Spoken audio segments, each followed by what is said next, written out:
Instagram teen accounts have automatic protections for what teens see and who can contact them, plus time management tools. And Instagram will continue adding built-in safety features to help create age-appropriate experiences. Learn more about teen accounts and Instagram's ongoing work to protect teens online at instagram.com/teenaccounts.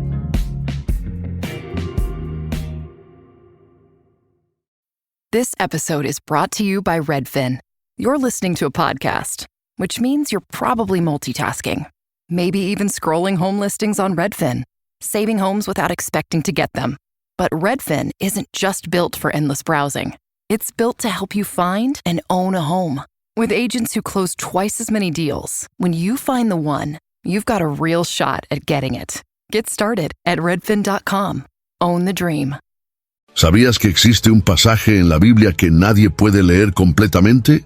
En Apocalipsis capítulo 10, Juan es testigo de un ángel poderoso, con rostro brillante como el sol y pies como columnas de fuego, sosteniendo un pequeño libro abierto que parece prometer revelaciones inimaginables. Pero, de forma sorprendente, él es impedido de escribir lo que oyó de las 7 voces celestiales, un contenido tan profundo que permanece sellado, incluso a los ojos del más fiel de los profetas. Este pasaje combina gloria y misterio, esperanza y juicio, dulce y amargo, como si la propia palabra de Dios estuviera viva, exigiendo experiencia, no solo lectura. Detrás de esta visión hay lecciones ocultas sobre fe, obediencia y la soberanía divina que pocos se atreven a explorar y que pueden transformar la forma en que entendemos la profecía y el plan de Dios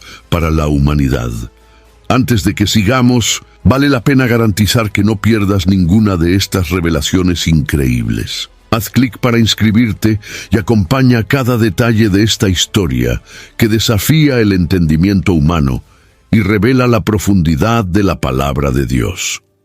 En la narrativa del capítulo 10 del libro de Apocalipsis, Juan describe la aparición de un ángel envuelto en gloria, que desciende del cielo con una apariencia que trasciende cualquier figura común de las Escrituras. Él está envuelto en una nube, tiene un arco iris sobre la cabeza, el rostro como el sol y los pies como columnas de fuego. Estos elementos no son solo descripciones visuales impresionantes, sino que cargan profundos significados espirituales. El arco iris, por ejemplo, remite a la alianza de Dios con Noé y simboliza fidelidad y misericordia divina. Ya la nube es un símbolo clásico de la presencia de Dios, como se ve cuando el Señor se manifiesta en el Sinaí o en la tienda de la congregación en el desierto. El rostro brillante como el sol nos remite a la visión glorificada de Jesús en el monte de la Transfiguración. Hay una fuerza retumbante en esta figura, como si llevara la propia manifestación de la gloria divina en cada detalle de su ser. Este ángel no es mencionado como siendo uno de los 7, ni identificado por nombre. Esto plantea una pregunta inevitable entre estudiosos y fieles. ¿Sería este ángel una representación del propio Cristo glorificado? Muchos elementos sostienen esta posibilidad. Sin embargo, el texto lo describe como otro ángel fuerte, lo que puede indicar que, aunque revestido de gloria celestial, él todavía es un mensajero y no el propio Hijo de Dios.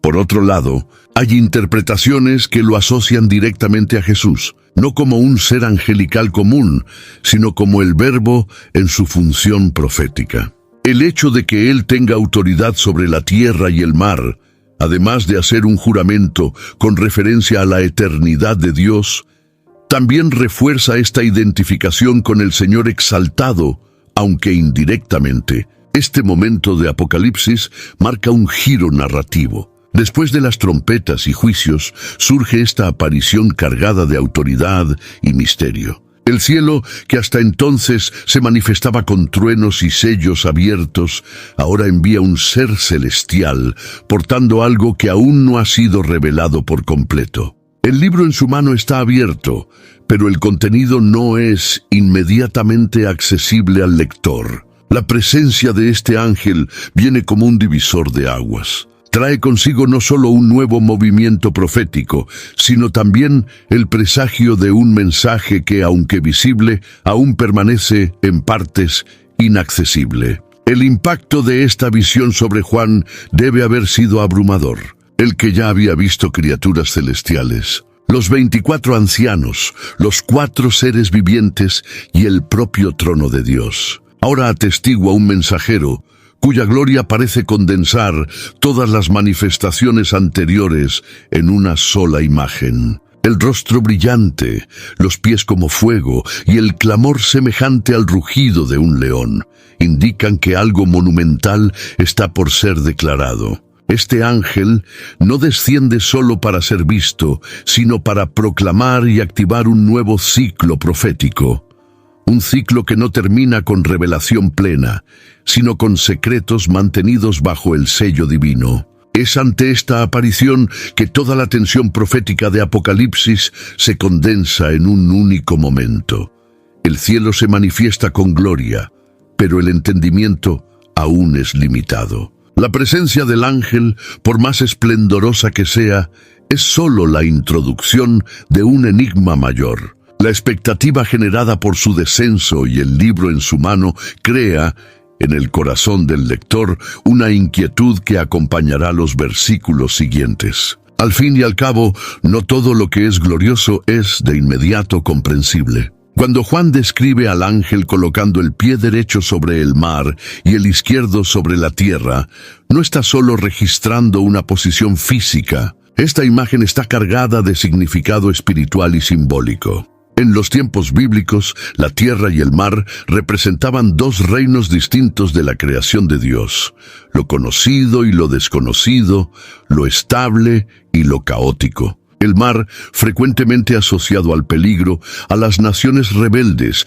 y a las fuerzas incontroladas, contrasta con la tierra, que simboliza firmeza, estructura y habitación humana. El gesto del ángel demuestra dominio absoluto sobre ambos reinos. Él está en pie sobre todo lo que existe, como un enviado directo de Dios que tiene autoridad para declarar y cumplir lo que está por venir. La Biblia frecuentemente asocia el mar con aquello que es incontrolable para los hombres. En el Salmo 93, versículo 4, por ejemplo, las olas altivas son descritas como poderosas, pero Dios es aún más poderoso que ellas. Ya la tierra, por su parte, es donde el ser humano ejerce su actividad, donde reyes gobiernan, donde imperios surgen y caen. Al pisar sobre ambos, el ángel proclama sin decir una palabra que no hay parte de la creación fuera de la jurisdicción divina.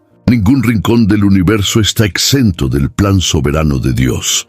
Esta escena es, por lo tanto, un anuncio silencioso de que el tiempo de la permisividad está llegando a su fin y el juicio se acerca con autoridad que no puede ser disputada. Este gesto recuerda también la promesa hecha a Josué, cuando Dios dijo que todo lugar donde la planta de sus pies pisara sería dado a Israel. Aquí, el ángel actúa como embajador de una toma espiritual. Él marca con sus pies que toda la creación está a punto de escuchar una nueva fase de la revelación divina. Este movimiento no es pasivo. Es una proclamación visual de que la soberanía de Dios será restablecida con fuerza total. La tierra y el mar, tantas veces escenario de rebeliones humanas y espirituales, ahora son afirmados bajo los pies de aquel que lleva el mensaje desde lo alto.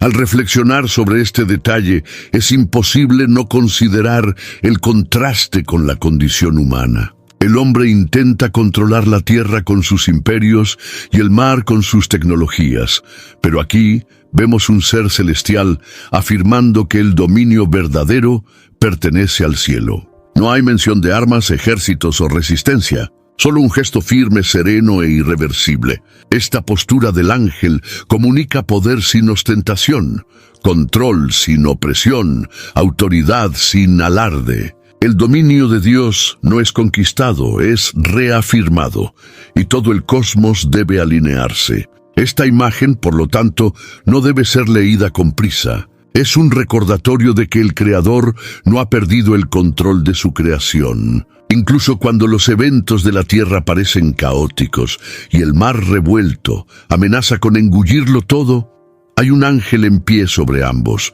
sosteniendo un libro y una misión. Esto es más que una escena profética, es una afirmación visual de la soberanía de Dios sobre todo lo que existe.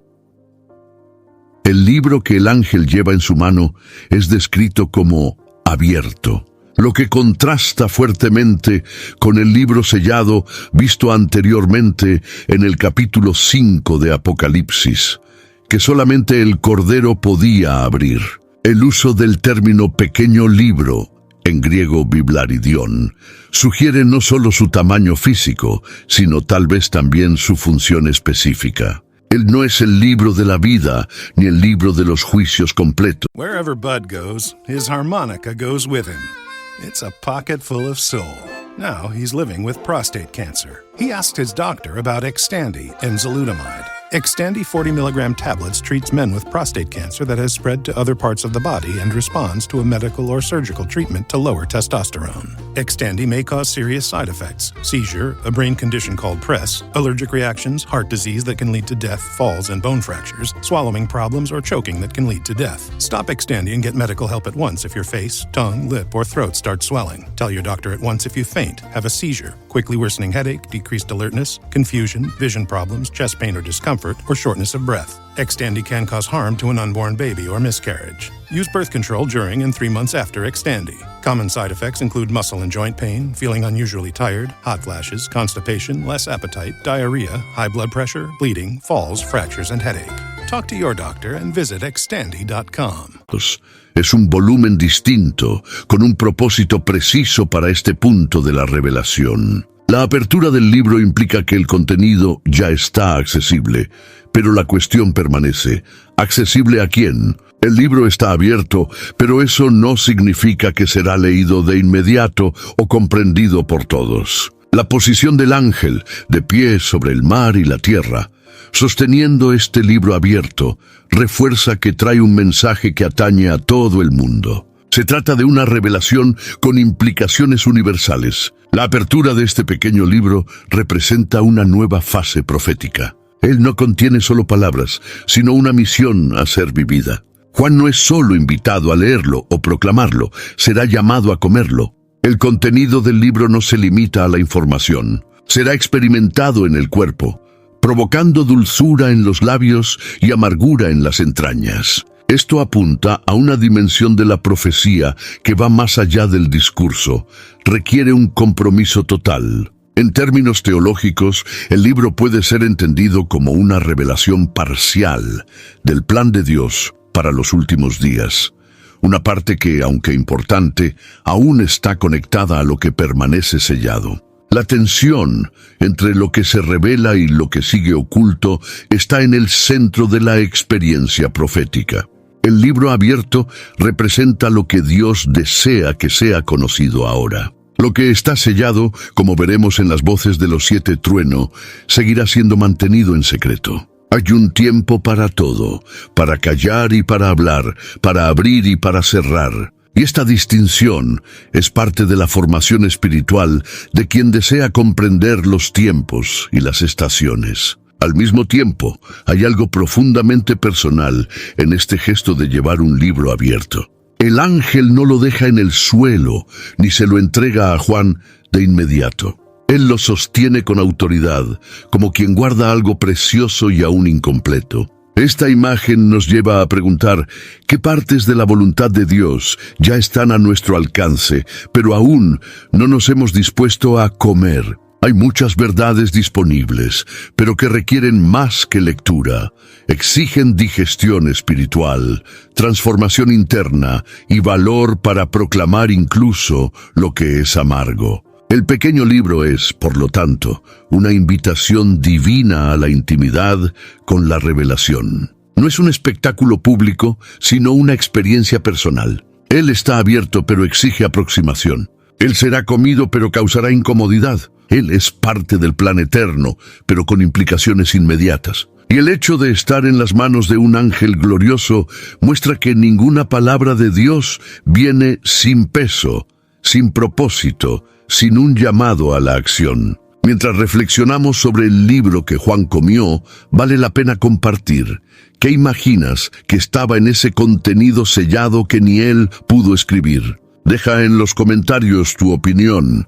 Es fascinante ver las perspectivas diferentes sobre un misterio tan antiguo. El sonido que sale de la boca del ángel no es un simple anuncio. Él ruge como un león. Esta elección de imagen es poderosa. El rugido del león es un sonido de autoridad, dominio y alerta. En toda la Escritura, el león es símbolo de realeza y fuerza, y el rugido de una convocatoria que silencia todo a su alrededor. Cuando este ángel glorioso ruge como un león, la propia creación parece pausar. Este momento evoca inmediatamente lo que el profeta Amós declaró. ¿Rugirá el león en el bosque sin que tenga presa? ¿Hablará el Señor Dios sin que revele su secreto a sus siervos, los profetas? Amós capítulo 3, versículos 7 y 8. El rugido del ángel, por lo tanto, no es solo sonido. Es declaración divina que precede algo sagrado y anuncia una comunicación que viene directamente del trono celestial. El rugido de este ángel no es aislado. Desencadena una reacción inmediata en el cielo. Los 7 trueno hacen oír sus voces. Este encadenamiento revela algo sobre el orden y la sensibilidad del mundo espiritual. Cada acción celestial provoca una respuesta. El rugido desencadena voces, como si todo el ambiente espiritual estuviera en sintonía con aquel grito. Y esto nos muestra un principio fundamental.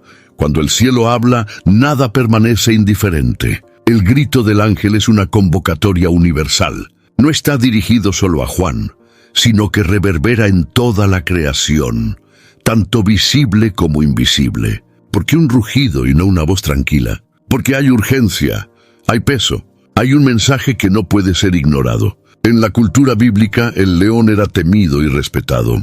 El rugido imponía respeto, silencio y expectativa. No se trata de un discurso diplomático, sino de una proclamación con autoridad indiscutible. Juan, como profeta, no solo oye, siente el impacto de este rugido en su alma. Es como si el cielo dijera, ¡atención! Algo crucial está a punto de ser revelado. Y esto nos hace reflexionar sobre nuestra propia sensibilidad espiritual. ¿Tenemos oídos para oír cuando Dios habla con ese nivel de intensidad?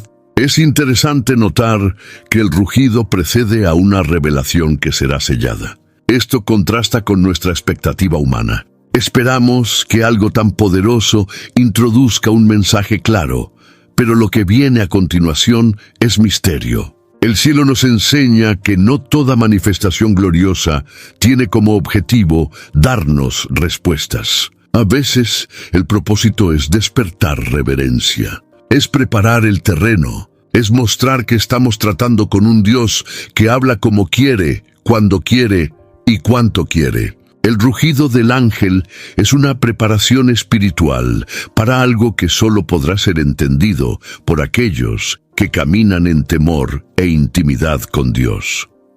El sonido del cielo nunca es vacío, lleva propósito, incluso cuando el contenido no es revelado. La imagen del ángel rugiendo como un león nos invita a prestar atención, no solo al contenido de la revelación, sino a su tono, a su tiempo y a su impacto. No estamos lidiando con meras palabras, sino con sonidos que moldean la realidad espiritual. Y para quienes tienen oídos sensibles, cada rugido es un llamado a la santidad, una advertencia a la vigilancia, una señal de que el cielo se está moviendo.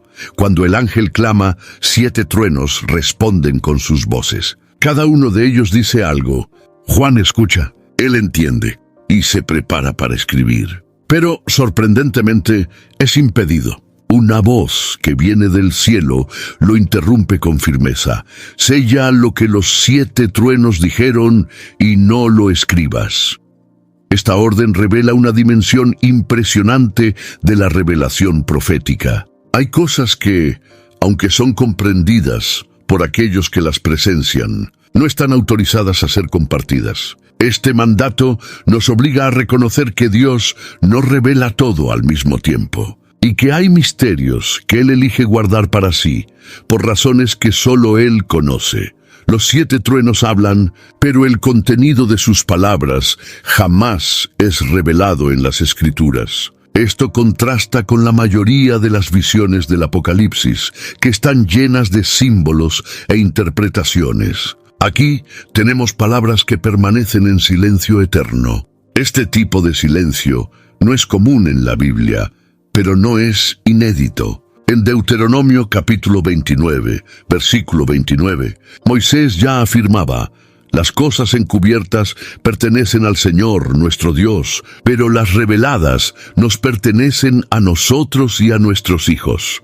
Esta declaración resuena directamente con lo que ocurre en este punto del Apocalipsis. Las 7 voces dijeron algo tan sagrado, tan específico, que no era para que el público lo supiera, ni siquiera en generaciones futuras. La orden para Juan de no escribir nos enseña algo crucial sobre el equilibrio entre conocimiento y sumisión. Hay una tentación en todo estudioso de las Escrituras: intentar entender todo, descifrar cada detalle, llenar cada vacío. Pero este episodio nos muestra que el verdadero siervo también sabe callar ante lo que Dios decide ocultar. El silencio impuesto a Juan no fue resultado de falla, sino de fidelidad. Él oyó, pero no transgredió. Él supo lo que muchos nunca sabrán, pero respetó el límite de la revelación. Y eso lo elevó aún más como profeta, no solo por lo que habló, sino por lo que supo guardar.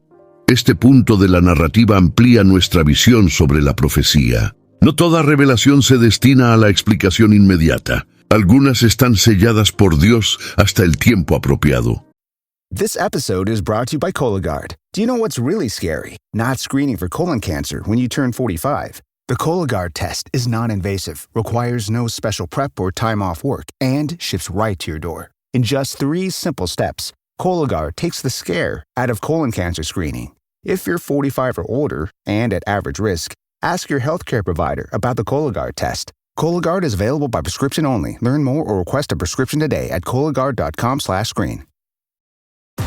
Baseball is back, and the first pitch is on Netflix. The New York Yankees, led by 7-time All-Star Aaron Judge, head to the San Francisco Bay to take on Rafael Devers' San Francisco Giants. This season kicks off with one exclusive opening night game. Watch MLB Opening Night, the New York Yankees versus the San Francisco Giants, live on Netflix. Wednesday, March 25th at 8 p.m. Eastern, 5 p.m. Pacific. Whether your business has 6 floors or 6 employees, Walmart Business has everything you need to save time, money, and hassle. You can restock your break room with bulk ordering or bulk up your ordering team with shared payments. And you can get it all delivered straight to your business's door, whether that's on Wall Street or Main Street.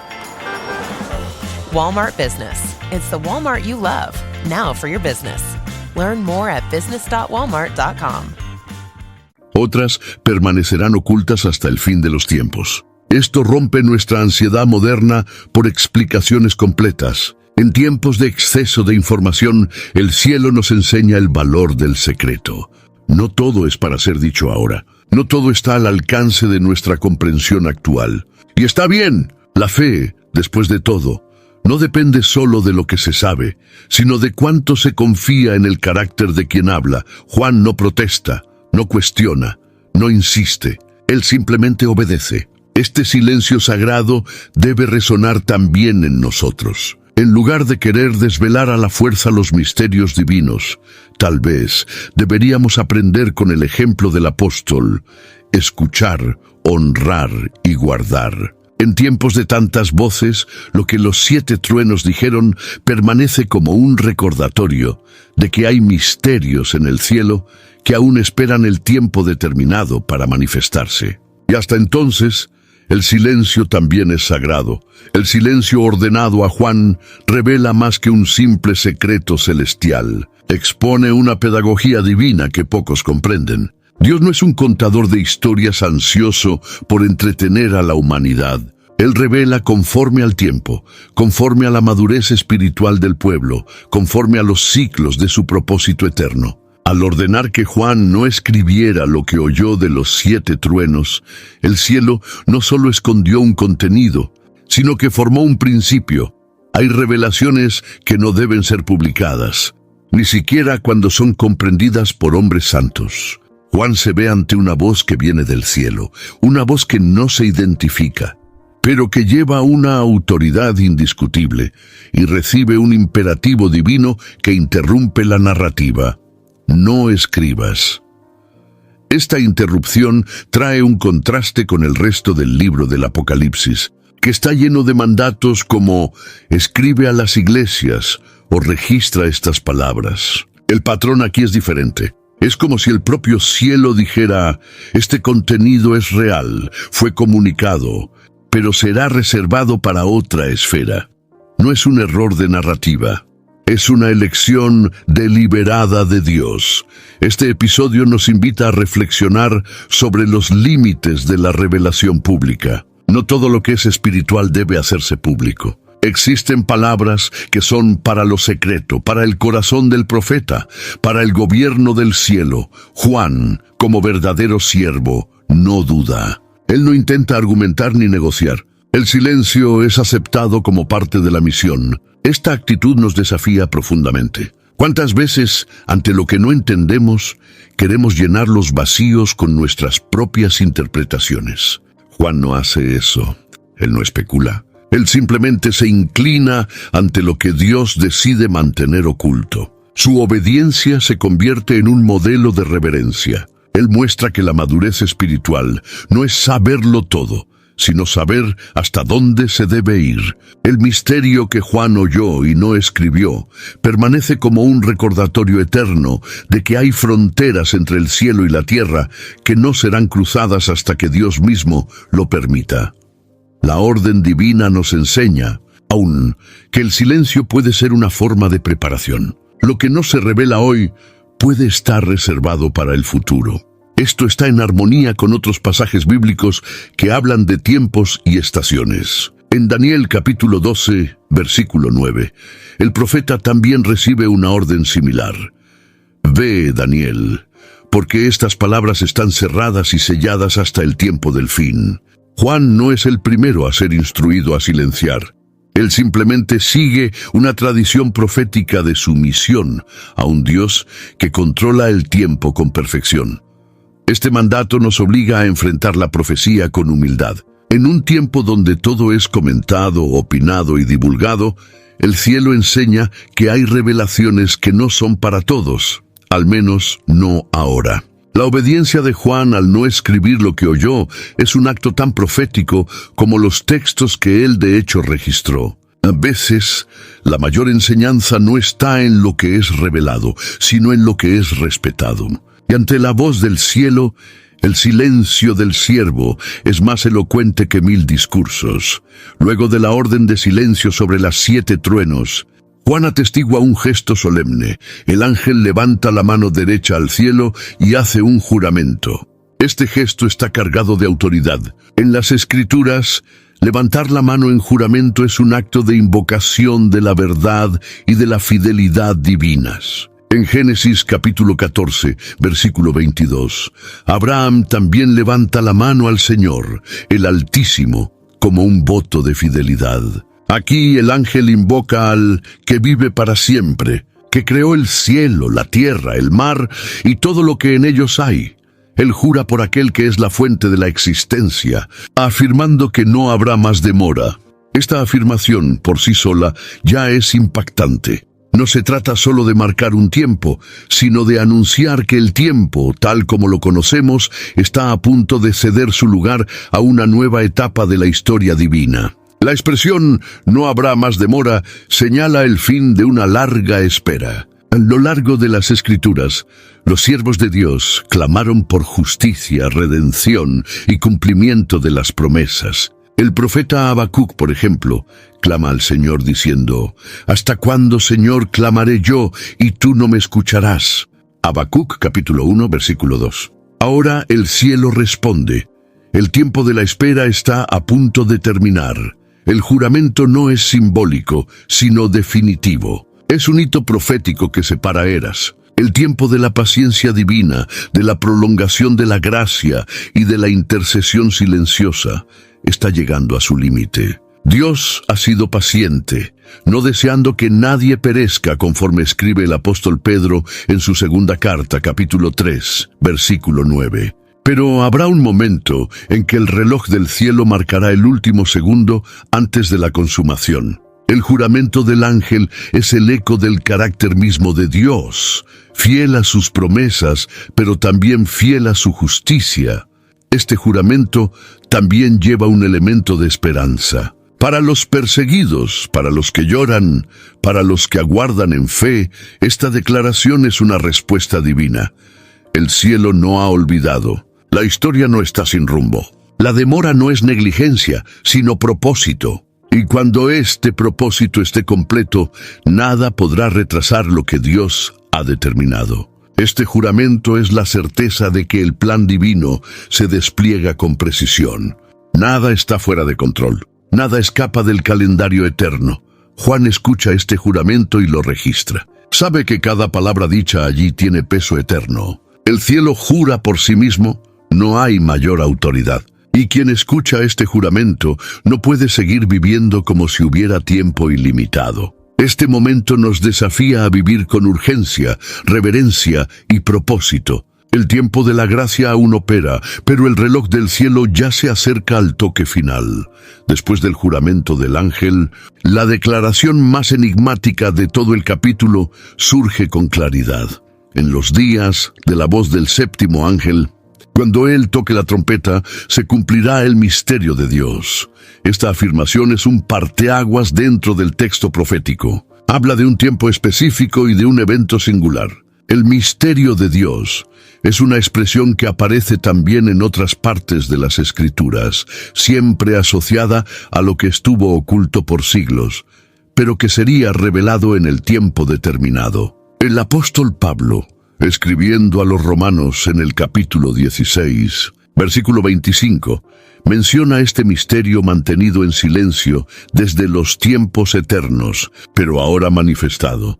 ¿Pero qué es exactamente este misterio? No se trata de algo indescifrable en el sentido humano, sino de una parte del plan de Dios que permaneció velada hasta el momento adecuado para su revelación. Es el desenlace de la redención, el fin del mal, la victoria plena del Cordero, el establecimiento definitivo del reino de Dios.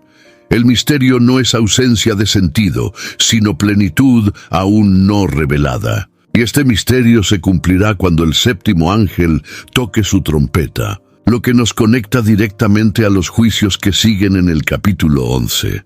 La referencia al cumplimiento indica que algo que estaba en curso será finalmente concluido. El misterio de Dios no es algo nuevo que aparece de repente, sino el cierre de una obra que comenzó en la eternidad y se extendió a lo largo de la historia bíblica. Desde Génesis, Dios ha estado guiando la historia con precisión. Cada pacto, cada profecía. This episode is brought to you by Indeed. Stop waiting around for the perfect candidate. Instead, use Indeed sponsored jobs to find the right people with the right skills fast. It's a simple way to make sure your listing is the first candidates see. According to Indeed data, sponsored jobs have 4 times more applicants than non-sponsored jobs. So go build your dream team today with Indeed. Get a $75 sponsored job credit at Indeed.com/podcast. Terms and conditions apply. Refreshing Wild Cherry Cola meets smooth cream. The treat you deserve. Pepsi Wild Cherry and Cream. Treat yourself. If you're chasing data down instead of seeing it in one place, you need the Intuit ERP. Intuit Enterprise Suite. All your data in one place with built-in AI for real-time insights. Learn more at intuit.com/ERP.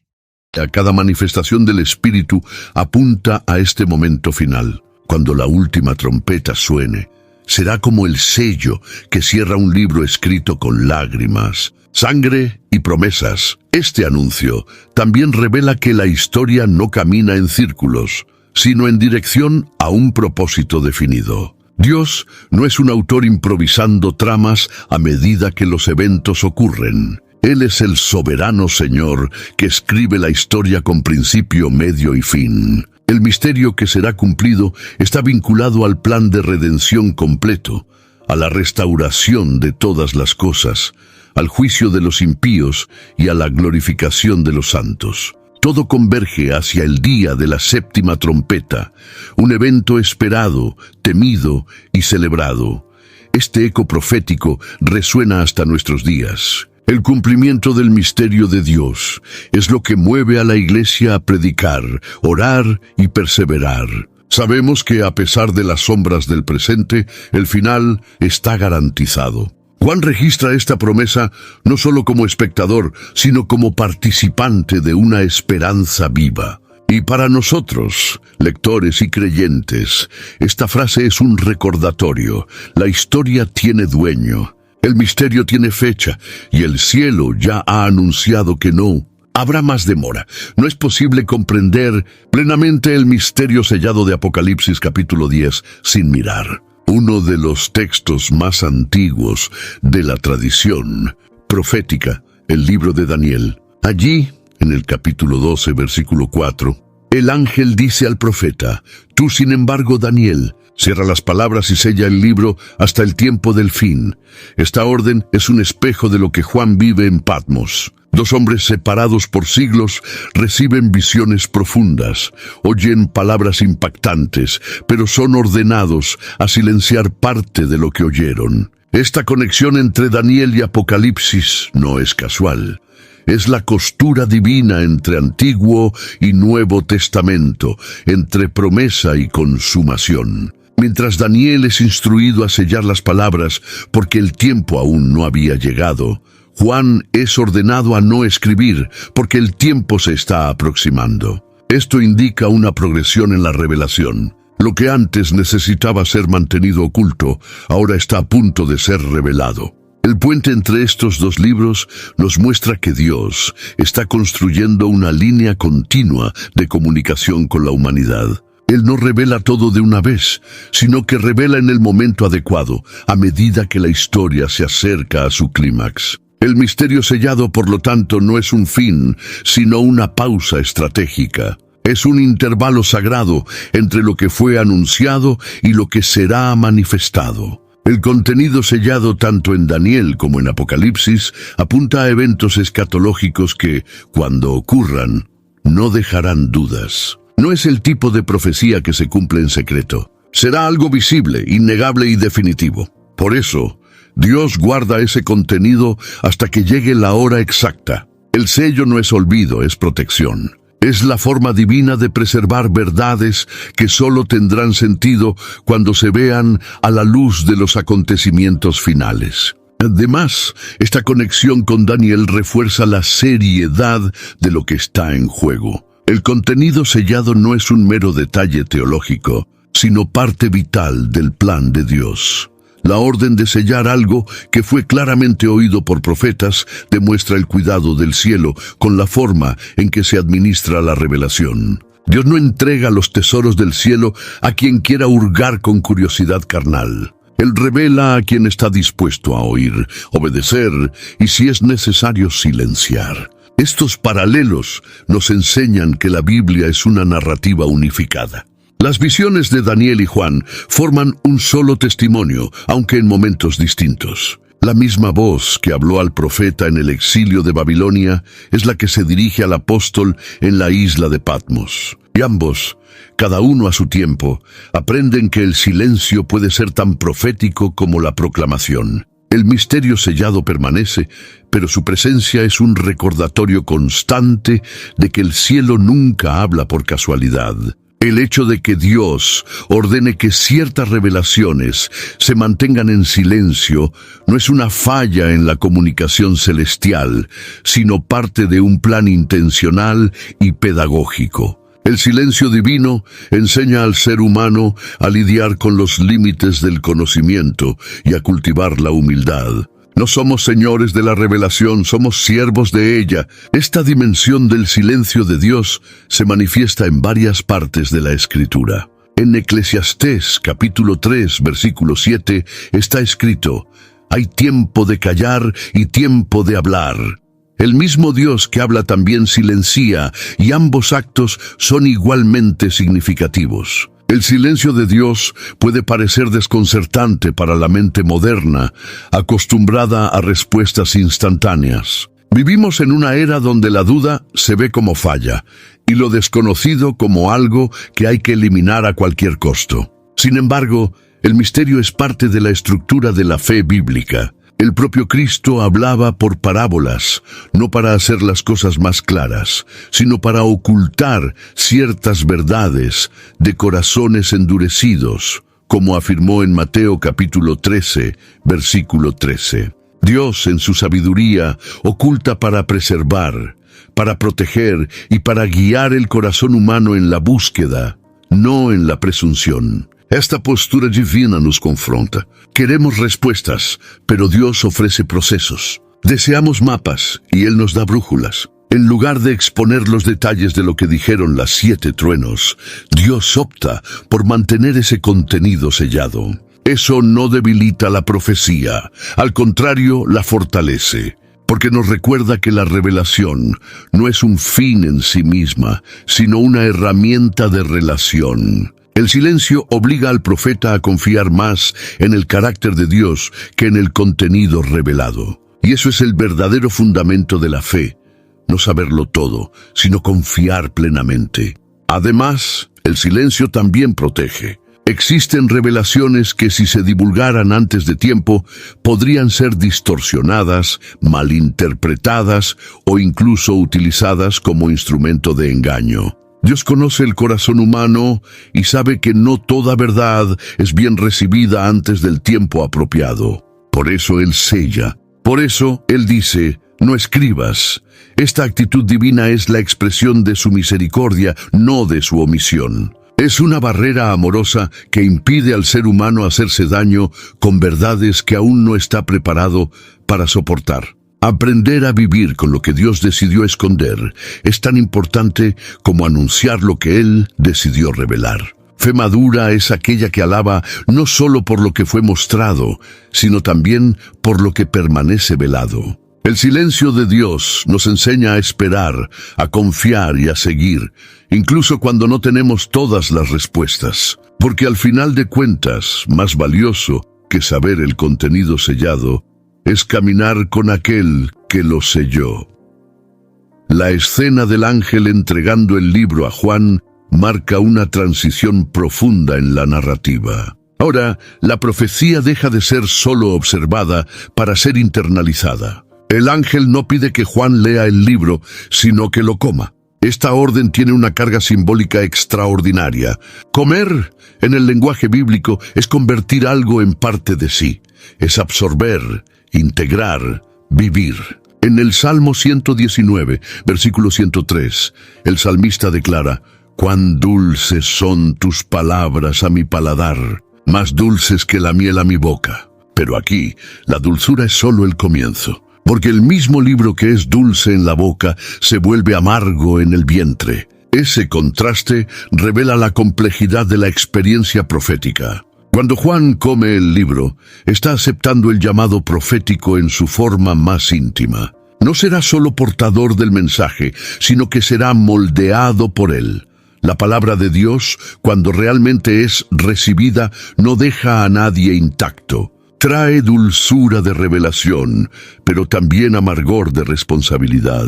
La alegría de recibir los misterios del cielo se mezcla con el dolor de tener que anunciarlos en un mundo que los rechaza. Por lo tanto, el profeta vive el contenido que anuncia. No es un mensajero distante, sino un participante del drama divino. El libro dulce y amargo también representa la tensión entre promesas y juicios. Hay esperanza en las palabras divinas, pero también hay condenación. Hay consuelo para los fieles, pero hay dolor anunciado para los que resisten. El profeta siente eso en el cuerpo. El mensaje no es neutro, no es teórico. Quema por dentro, afecta el alma, El amargor en el vientre de Juan es el recuerdo de que llevar la palabra de Dios implica sufrimiento. Jeremías también experimentó esto cuando dijo: «Tus palabras me fueron halladas y yo las comí, y tu palabra fue para mí el gozo y alegría de mi corazón». Jeremías capítulo 15, versículo 16. Pero su trayectoria estuvo marcada por lágrimas y rechazo.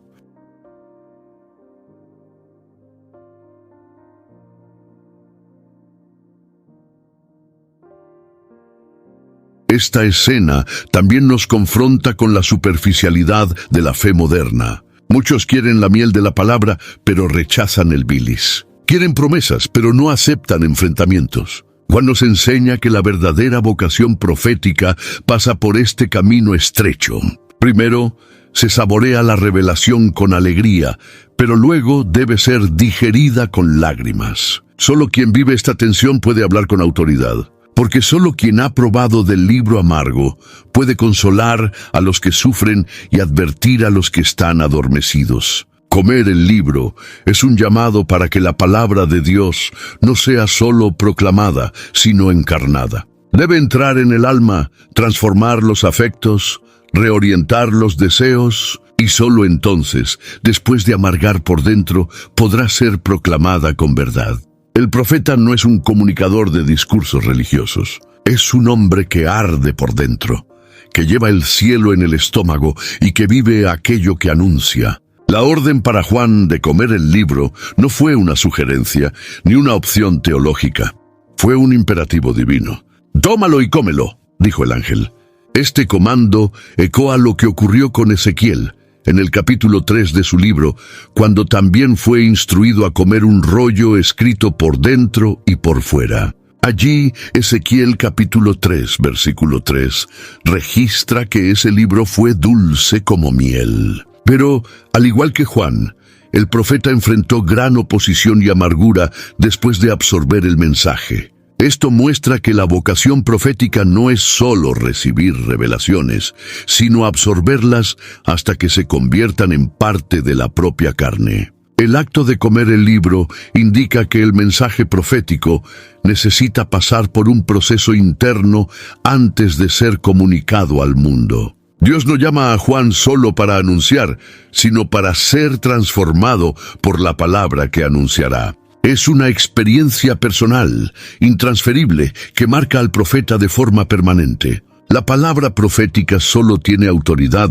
cuando proviene de un corazón que la lleva con verdad, con lágrimas, con temor. No es un texto memorizado, sino un mensaje digerido, sufrido, vivido. El llamado a comer el libro también revela que Dios trabaja de dentro hacia afuera. No le interesan oradores carismáticos que saben mover multitudes con discursos vacíos. Busca hombres y mujeres que tengan el valor de absorber su palabra hasta el fondo, que estén dispuestos a cargar las consecuencias de esta digestión espiritual. El vientre de Juan se convierte en el lugar del conflicto entre lo dulce de la revelación y lo amargo de la misión. Comer el libro es aceptar que la profecía afectará cada parte del ser.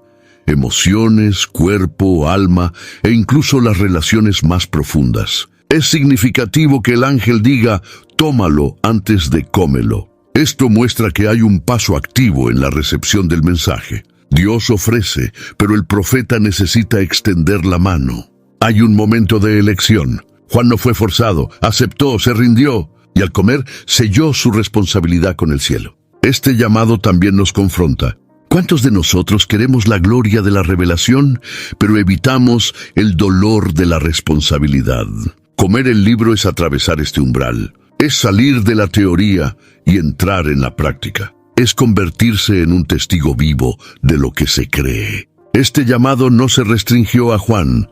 Aún hoy, Dios busca corazones dispuestos a comer lo que Él revela. La generación que desea escuchar la voz de Dios necesita primero aceptar el costo de digerirla.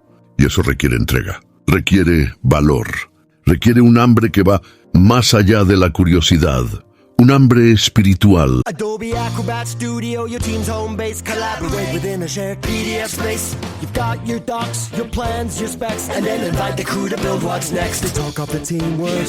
They think that this design could be a contender. And when somebody wonders what's the next step, AI helps you finish the rest. Bolts are tight, now your plan's refined. Run a smoother business when you're all aligned. Do that with Acrobat. Learn more at adobe.com/do-that-with-Acrobat. Every act of change begins with a neighbor, with someone saying, "We take care of each other here." In food banks and food pantries, neighbors pack fresh food and dignity into every box, moving food from farms to families through Feeding America's nationwide network. So when that box reaches a home, it carries more than food. It carries a promise that together we can end hunger. Feeding America, led by neighbors. Give now to end hunger at feedingamerica.org.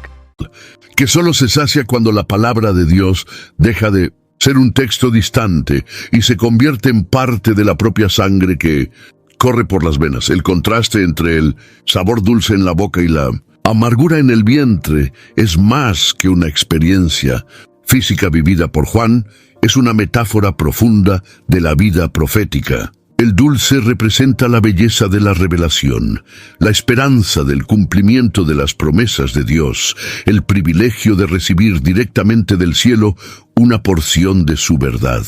Pero el amargo revela el costo que esta verdad impone al mensajero. Es el peso de la responsabilidad, el dolor de llevar un anuncio que no siempre será bien recibido y la tensión constante entre el consuelo de la promesa y el peso del juicio. Este equilibrio delicado está presente en toda la trayectoria profética de la Biblia. El profeta Habacuc, por ejemplo, describió una situación similar cuando dijo: «Mi vientre estremece a su voz, temblaron mis labios, la podredumbre entró en mis huesos y estremecí dentro de mí».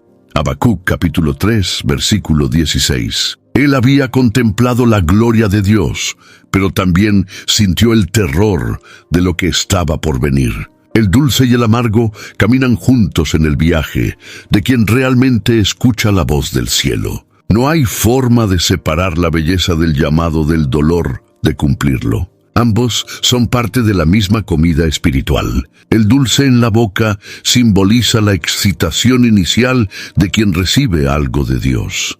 Es el brillo en los ojos, el entusiasmo al comprender un misterio, la satisfacción del alma que se alimenta de la verdad. Muchos se detienen ahí, quieren solo el paladar suave de la revelación, pero el proceso no termina en la boca, desciende hacia las entrañas, se digiere, y allí, donde mora la intimidad de la conciencia, surge el amargor, porque lo que era alegría se convierte en misión, y lo que era júbilo se convierte en carga. En este punto muchos desisten, no pueden soportar el dolor que acompaña la verdad. La amargura no es una señal de que algo está mal, sino de que algo es real.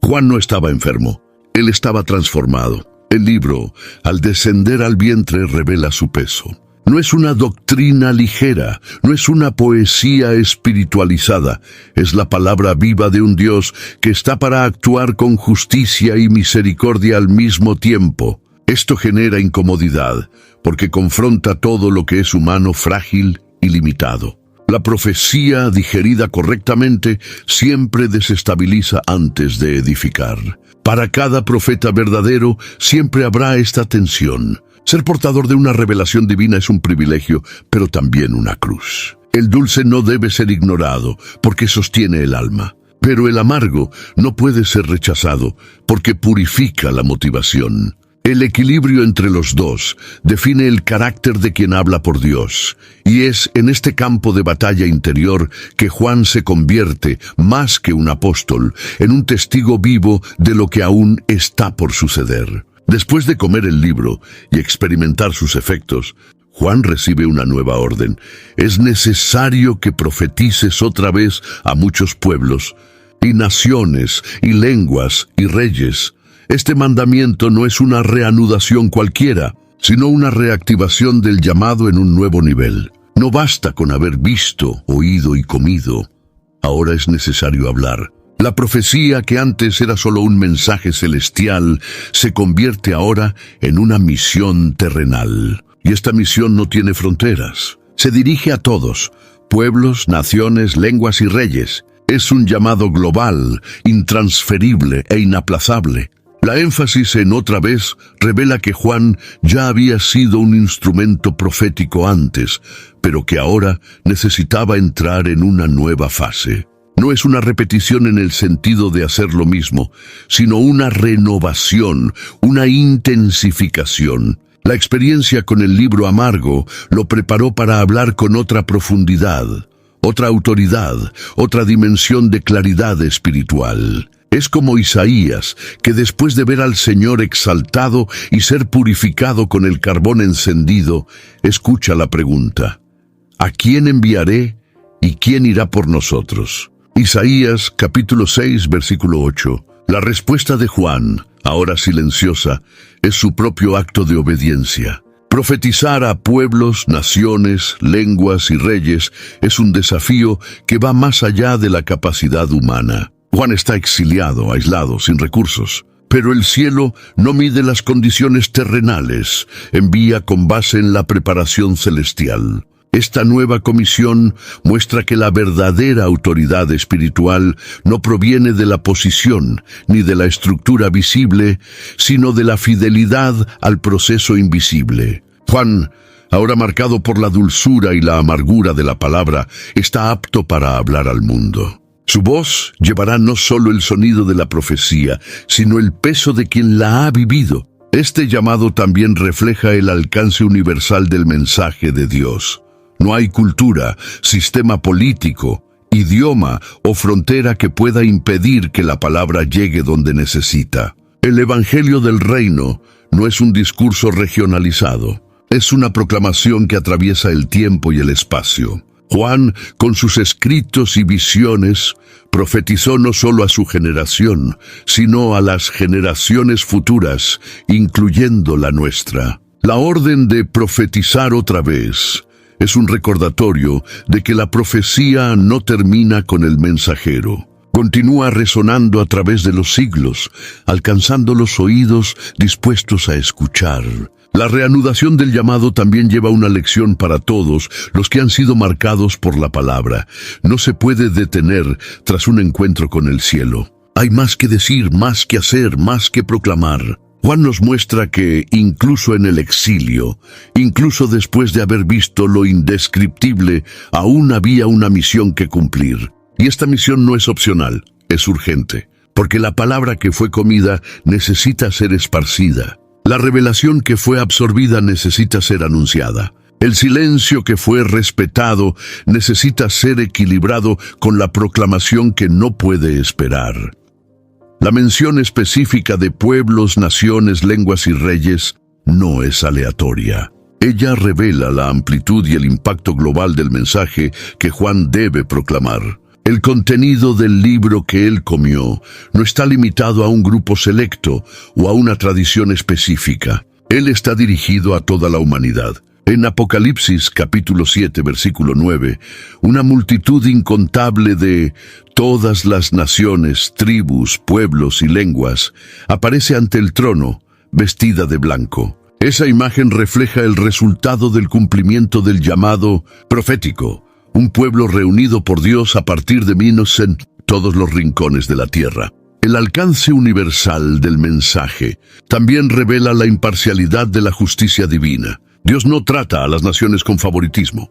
Él envía su palabra a todos, y todos son llamados a la responsabilidad ante ella. Reyes, que muchas veces piensan estar por encima del bien y del mal, están incluidos en este grupo. Líderes, imperios, civilizaciones enteras son objetivos de la proclamación profética. Esto nos recuerda que el reino de Dios es superior a cualquier gobierno terrenal. Ningún trono humano está fuera del radar del cielo. Esta amplitud también revela el corazón misionero de Dios. Desde el principio, el plan divino era alcanzar todas las etnias, culturas y lenguas. El llamado de Abraham incluía la bendición a todas las familias de la tierra.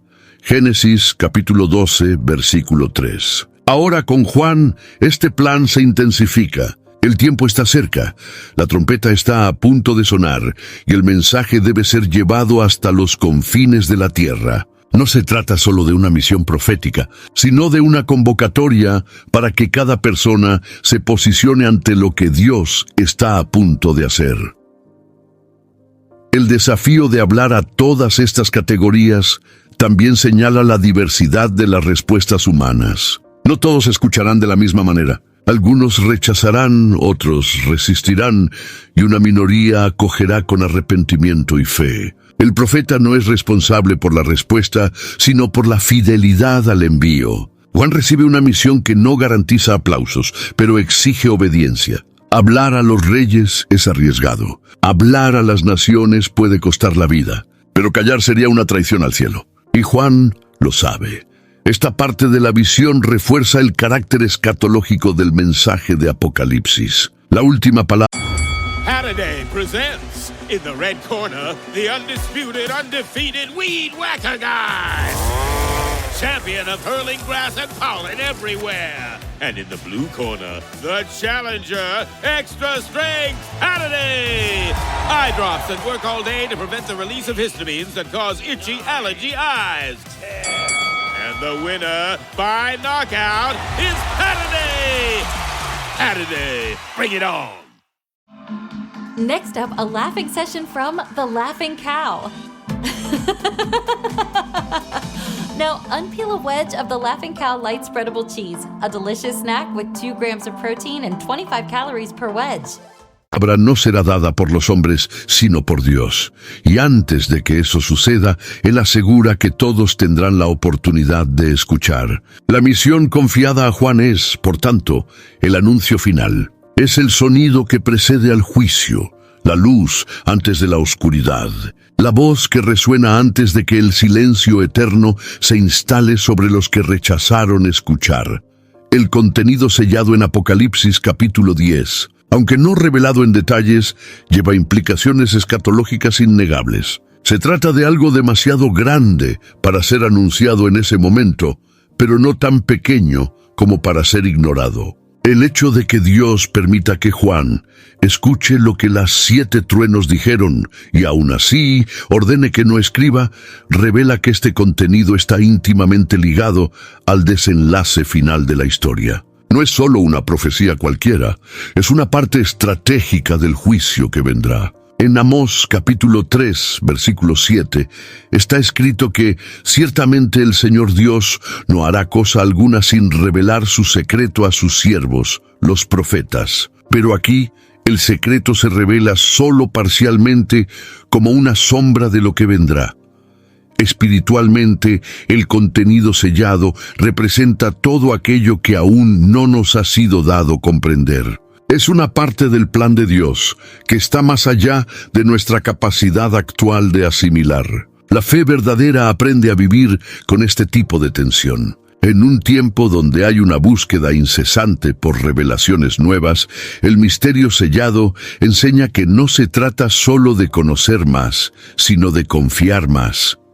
No toda verdad es útil cuando se anticipa. Algunas solo cumplen su propósito cuando se revelan en el momento adecuado. Y hasta entonces permanecen guardadas bajo el sello del silencio divino. La teología bíblica nos muestra que el contenido sellado probablemente está relacionado con los detalles finales del juicio y la intervención definitiva de Dios en la historia humana. No es el comienzo, sino el fin del proceso que involucra las trompetas, los sellos y los flagelos.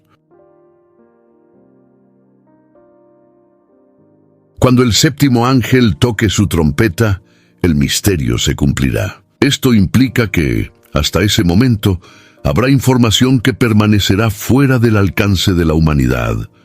No por capricho de Dios, sino por causa de la naturaleza santa y devastadora de lo que está por venir. El contenido sellado es, al mismo tiempo, una advertencia y una protección.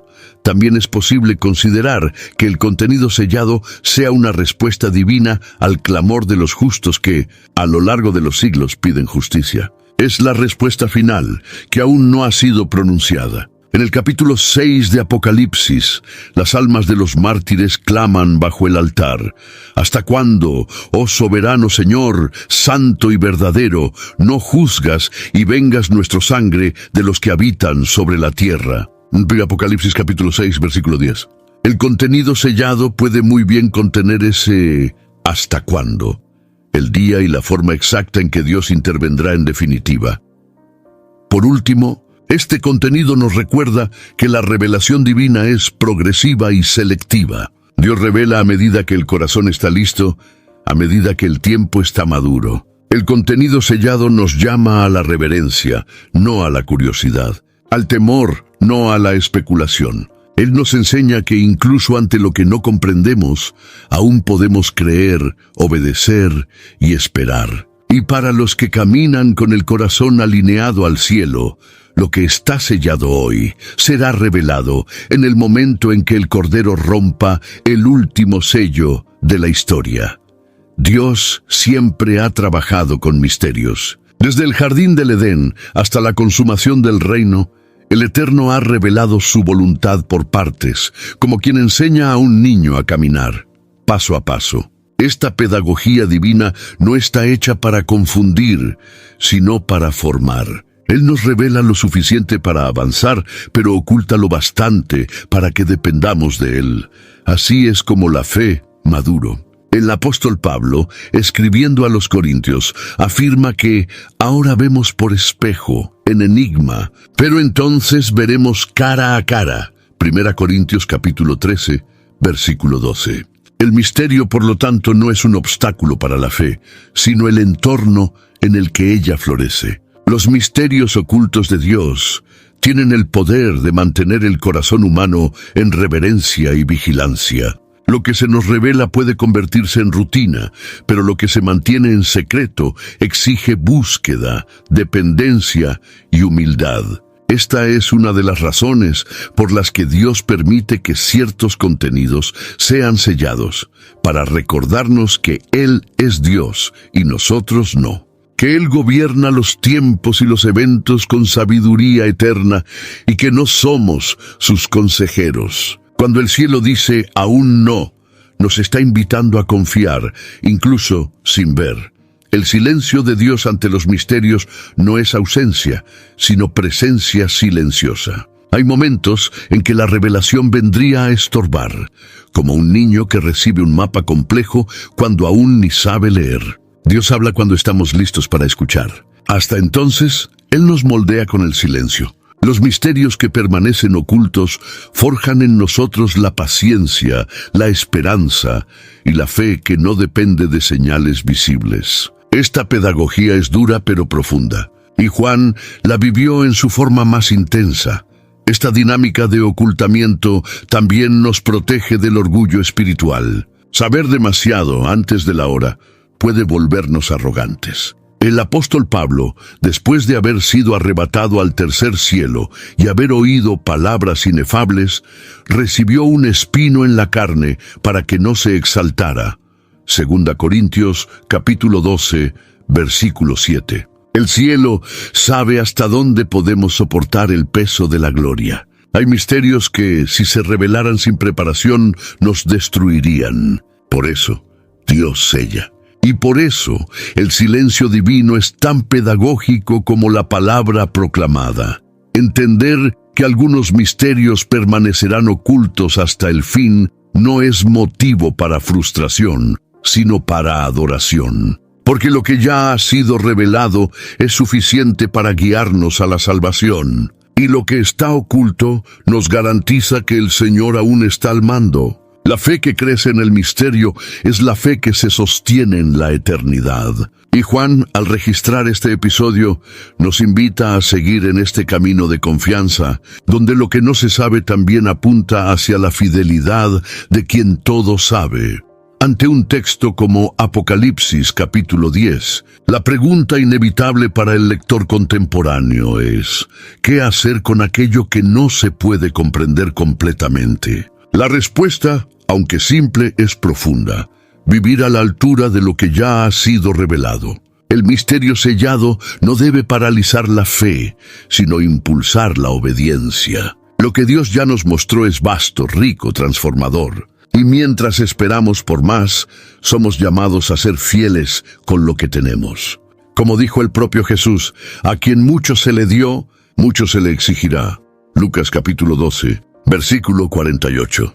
En los días actuales hay una ansia por revelaciones, por detalles escatológicos, por interpretaciones sofisticadas de las profecías. Pero el enfoque del cielo parece ser otro. Dios está menos preocupado por satisfacer curiosidades y más empeñado en moldear corazones. El libro que Juan comió aún está siendo entregado en forma de palabra viva a aquellos que se disponen a vivir su mensaje. El impacto de este pasaje en nuestros días es directo.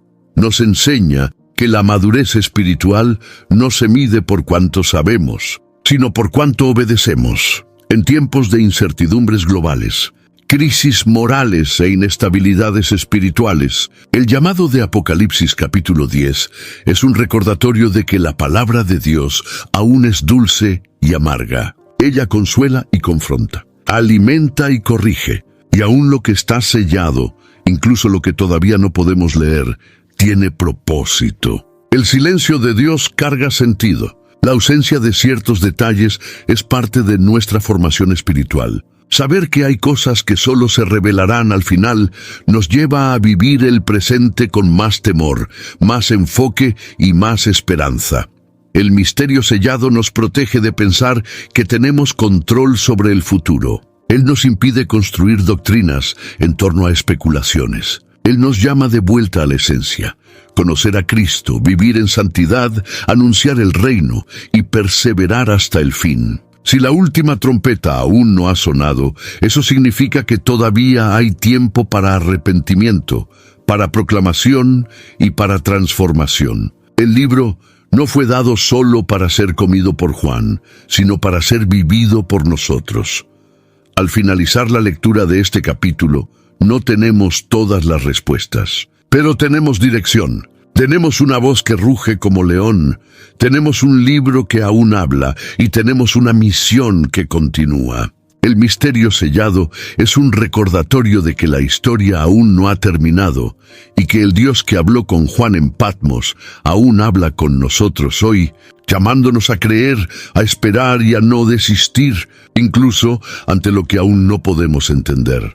Comparte tu visión sobre este misterio y cómo toca tu fe. Deja tu comentario para inspirar a otros y no dejes de inscribirte para caminar con nosotros por cada detalle de esta palabra que continúa viva y sorprendente. Viva y sorprendente.